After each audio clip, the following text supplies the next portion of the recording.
Hello guys, welcome back to the channel. In today's video, I'm gonna show you how we can apply same transition to all clips at once in CapCut PC.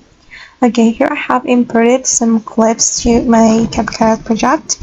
And first of all, let's add video transition to one of the clips. So we can click on transition button right here and select the transition that you want to apply to your clips. And for instance, I'm going to select this transition. So click on this plus button to add this transition to our clips. Okay, and click on OK.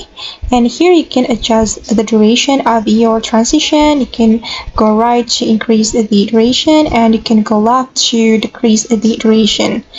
And I'm going to increase it, and after we're done adjusting the duration, we can click on apply to all to apply this video transition to all clips. Okay, as you can see that this transition has been applied to all clips, and I'm going to play the video to take a look at the final result.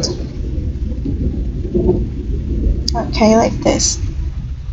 Alright guys, and that's how we can apply same transitions to all clips in CapCut PC. I hope this tutorial will be useful for you. Thank you so much for watching, and see you in the next video.